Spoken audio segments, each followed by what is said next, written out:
Hey everybody, welcome back to another installment of the vlog Ask Reverend Dell. I know that I never really answer any questions because not many questions have been asked yet, but I'd like to say thank you for my 14 subscribers. I'm blessed by you just taking a little time, maybe 10 minutes out of each day just to listen to what I have to say, or in this case maybe 20 minutes because I posted 3 videos today.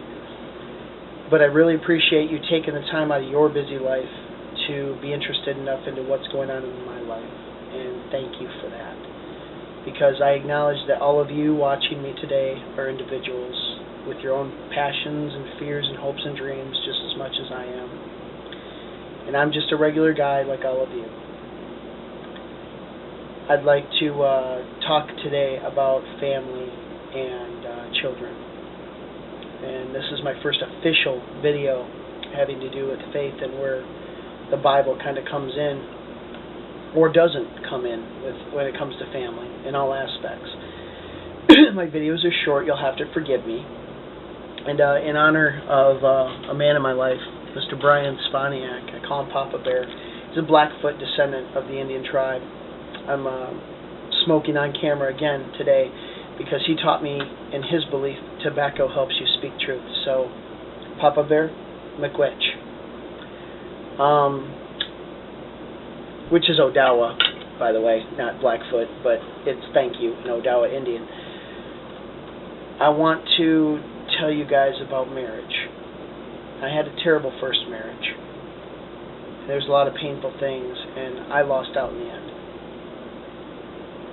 For many years, I was an anti-Semite against Jewish people because the girl I married was Jewish, and she took my mom's inheritance and all my mom's property just 6 months after she died and divorced me. I've learned to overcome that and get past that, and I realized it wasn't the Jews' faith that made her do that. It was her just being a selfish individual and being vindictive. There's a phrase that says, the sins of the father fall to the son. In this case, the girl was an only child, so the sins of the father fall to the daughter. The father, sad to say, was not much better. And we'll call her Shelley. Shelley was very cruel at the end. We had a wonderful marriage till the divorce, where she let Daddy, she was codependent on her parents, and that happened. Daddy kind of said, no, leave them, take all this stuff, and they did. Which led me to my fall, where I fell to drugs and alcohol. Long story short, I met my wife. We'll call her Jay because I don't want my full name or her full name on camera or people getting too close because I've had stalkers in the past. Jay came into my life, and she has been such a detrimental inspiration to me. And I knew with this marriage, it couldn't be like before where we could just be kids. My wife now is 27, I'm 37. I'm 10 years her senior. But she is so detrimental to my life. And she made me realize that I needed 3 things to make our marriage work. Communication, honesty, and trust.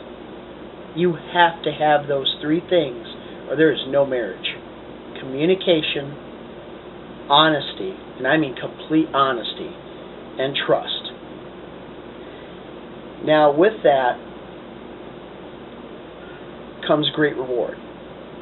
You never have to lie to your spouse, because if you have that honesty, you can tell them anything, and if they're as open-minded and as open with you as you are with her or him, they'll accept what you have to say. They'll accept your criticism along with your blessings.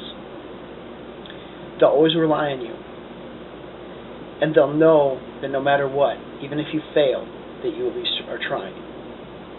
And that's a blessing I have with my wife, Jay. She is amazing. I always want her to be the last thing I see when I go to sleep at night and the first thing I see when I wake up, other than my son. Because she is my best friend. She's my confidant. She's my strength and my anchor. She's the reason in this world I think I didn't give up when I should have. And Jay, I know you're watching this. Thank you, sweetheart. I love you so much. She watches all my YouTube videos because she's a fan of me as much as I am of her. And I'm not afraid to to have anybody hear what I have to say about her. She's wonderful. Now, with marriage comes children. I came from an abused home, as I said in one of my last videos. I had an abusive stepmother. I had on the other end, I had a drunken stepfather. We'll call him Roy. And he never beat me like my stepmom did, but he was worse.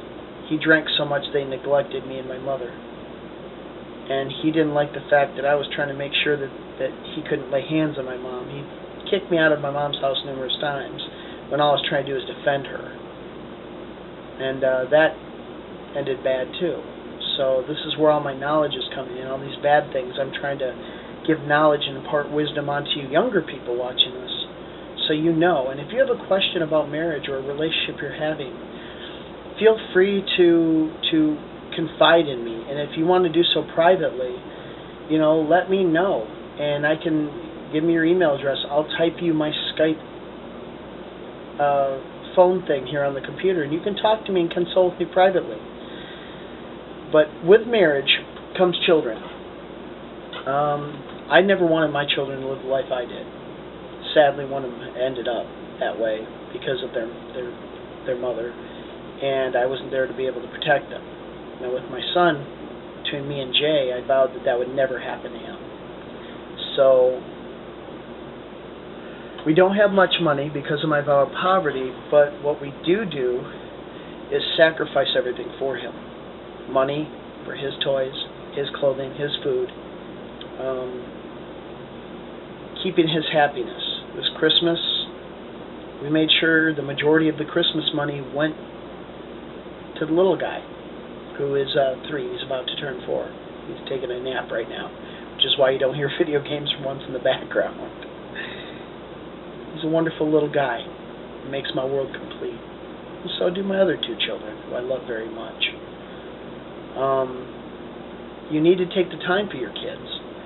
Now, there's a lot of people out there that, from my experience, I'll warn you of, that are busybodies, especially younger girls in my experience. When they babysit, they like to get involved, and if they don't like how you're parenting your child, they're called the social services. And they've been active in my life with my daughter, and that's what kind of led to the meltdown of my family the first time with my ex and my daughter. Ex-girlfriend, not wife. My other 2 children were born out of wedlock, which I'm not ashamed, because they were conceived out of love either way.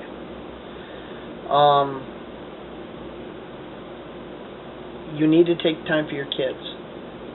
I play video games here more than I probably do anything, which is sad to admit. My wife is a very generous woman. She lets me play video games, and she enjoys them too, and of course my son does. We're a gamer family. I even play Dungeons & Dragons. Surprise. Just a regular guy. There's so much in the ministry that I put aside the ministry for things to be a regular person. I mean, just because I'm in the ministry or clergy does not mean I have to wear a white-collar black suit every dang day of the week and go around telling people how to fix their problems.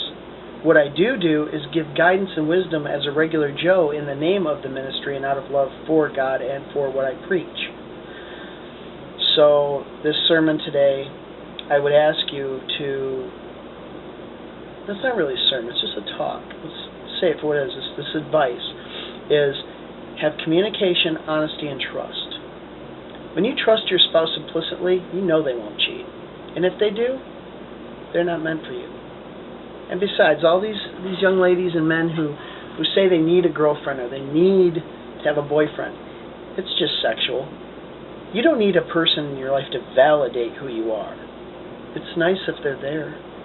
It really is. But you don't need them. You could do just fine on your own. And for children, having them there is such a blessing because you get to watch somebody who will love you no matter what you do. You are God in their eyes. In the movie The Crow, the first Crow movie, there was the point where he grabs a drug user woman's arm, squeezes the heroin out, and says, "Mother is the name for God on the lips and hearts of all children." That was true for my mom. And I know that's true for my children. Mom and Dad is the name for God on the lips and hearts of all children. My mom used to say that children were a gift from God's garden, and she was a druid. She was a pagan. So, let me know what you think about this conversation today. If you have any questions, please type them down here in the description. And if you like what I have to say, please punch that subscribe button, or at least like me. Give me a thumbs up. And tell your friends about me. Forward me. And let's see if we can start a change in the world that's for the better. My intentions are pure. Now, whether I'm doing good or not is not for me to say. That's for all of you to decide. There are probably a lot of you that like me, that or watch me, that don't like me, that dislike me, and that's okay. Because you have a right to your opinion. That's a wonderful thing about America. So, this is Reverend Dell for Ask Reverend Dell. Thank you all for your time today. God bless you all, and take care.